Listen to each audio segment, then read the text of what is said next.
तो मैं अक्सर कहता हूँ कि ये परिंदे, हैवान, ये सारे बातें भी करते हैं और मुझे फातरुल अक्ल समझा जाता है, मतलब और ठीक ही समझा जाता है। और मेरी किताबों में भी जा बजा परिंदे मिलते हैं, मुख्तलिफ़ तयूर हैं, या मतलब है कि फरीदुद्दीन अत्तार के परिंदे हैं कहीं तार। और मेरी ये कन्विक्शन है कि जानवर जो है, जो बैठा है सोच रहा है, कुछ ना कुछ वो सोच रहा है जब आपको देख रहा है। मेरा आपके इलाके वाला तोता है, अफ्रीकन ग्रे, वो जब मेरी तरफ देखता है ख़ास, एंड आई एम श्योर कि इज थिंकिंग अबाउट समथिंग, जी ठीक है।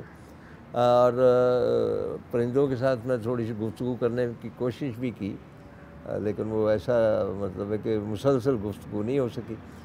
तो हज़रत दाऊद अलैहिस्सलाम के बारे में कहा जाता है कि वो परिंदों की बोलियाँ समझते थे। सलमान अलैहिस्सलाम, सॉरी, हज़रत सलमान के बारे जी। में, और वो हुदहुद उनका पैगाम्बर भी था।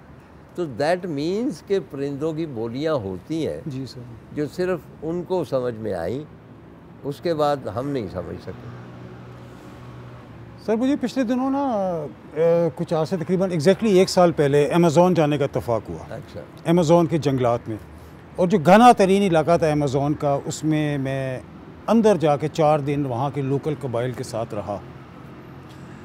और वो मेरे लिए मेरे ख्याल में one of the life changing experiences था कि कई, एक तो वो जो ज्योग्राफी है अमेज़ॉन आप अंदाज़ा करें इतना बड़ा है कि पूरा इंडिया, पाकिस्तान, बांग्लादेश, अफ़गानिस्तान उसके अंदर आ जाता है।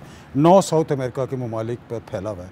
दुनिया की 25% ऑक्सीजन वो प्रोड्यूस करता है। अच्छा, और वो आपने बताया था कि वहाँ पे जो एक लोकल है, जी, वो कहता है कि हम परिंदों की बोलियाँ समझते हैं। वो सर मेरी वीडियो है उसमें कि हम कैनू करते जा रहे थे, वो मुझे कैनू करके रिवर अमेज़ॉन की एक छोटी सी ट्रिब्यूटरी के अंदर ले गया।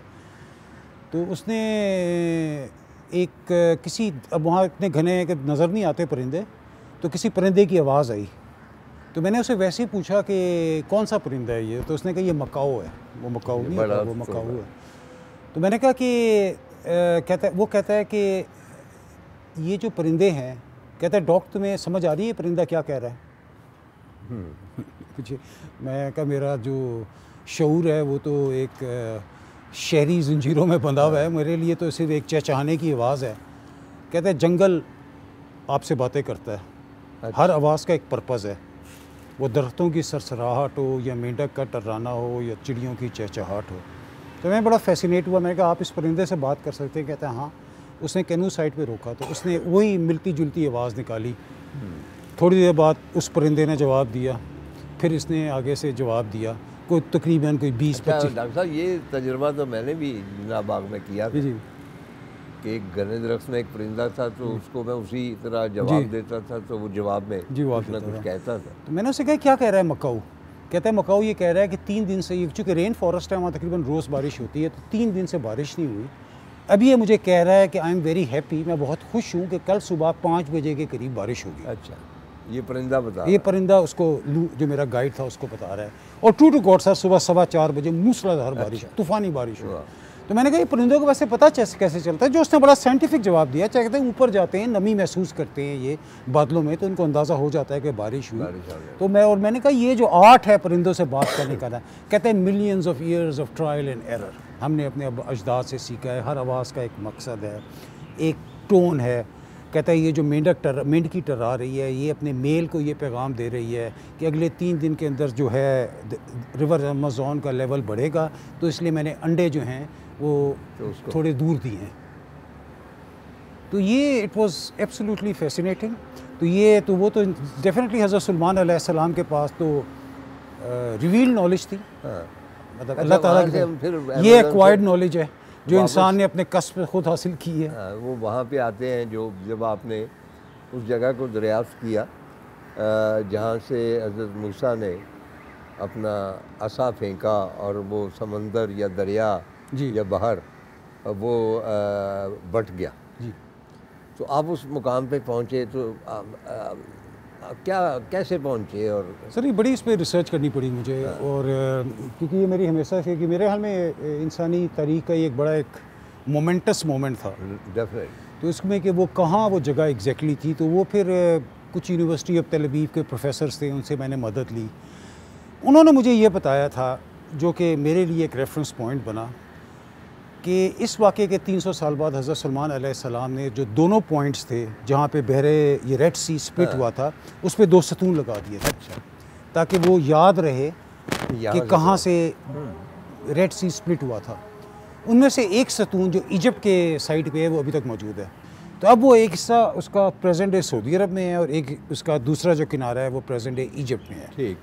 तो जो सऊदी अरब वाले हैं वो उन्होंने अपने मिजाज से वो गायब कर दिया, पता नहीं कहाँ है। अच्छा, तो जो दोनों जानब लगे थे, दोनों जो एंड थे यहाँ से निकले, यहाँ से निकले वहाँ पे पहुँचे। बनो इसराइल यहाँ से दाखिल हुए और प्रेजेंट जो प्रेजेंट है सऊदी अरब है जो मदाइन का हिस्सा बनता है मोरलेस। अच्छा, मदाइन का हिस्सा वहाँ से निकले, फिर लेफ्ट हुए जॉर्डन और जॉर्डन से फिर जो प्रेजेंट है जॉर्डन है, फिर वहाँ से होली लैंड। अच्छा, वो सतून उनमें से एक सर जो इजिप्ट वाला है वो अभी भी मौजूद है। तो उसने कहा कि एक सिनाई के करीब एक छोटा सा कस्बा है नोवेबा नाम का, नोवेबा, उसमें वो सतून ढूंढ लो तो उसकी बिल्कुल सीध में वो जगह है एग्जैक्टली जहाँ पर तो वो आप गए जो वहाँ पर फिर मैं पहुँच गया सर, वहाँ पे वो सतून मिल गया उसकी। अच्छा। मेरी वो जो मेरा चैनल है हिस्ट्री हैंकर, उसमें चैनल वो है चैनल का हिस्ट्री हैंकर। वो मैं बहुत शौक HANK और हैंकर यानी मुतलाशी तारीख का।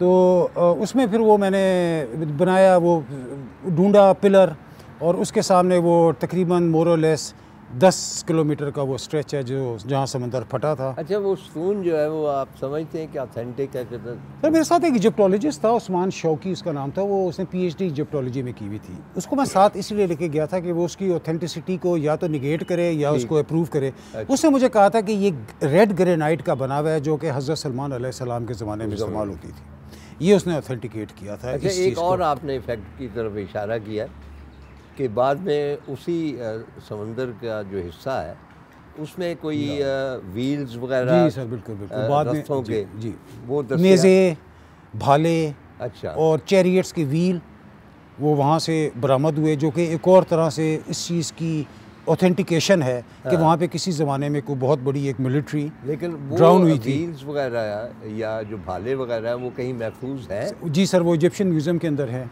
नेशनल म्यूज़ियम जो है इजिप्ट का कैरो में। अच्छा, उसमें ये है? जिसमें आपने देखा हुआ है? जी सर, मैंने देखा। और आपने वो देखे हुए हैं? जी, वो व्हील्स तो इस सेंस में नहीं पहचाने जाते कि उन पर इतनी ज़्यादा वो कोरल जो है ना वो समंदरी जो वो होते हैं झाड़ियाँ वो बन गई हैं, लेकिन आपको अंदाज़ा होता है कि एक पहिया है।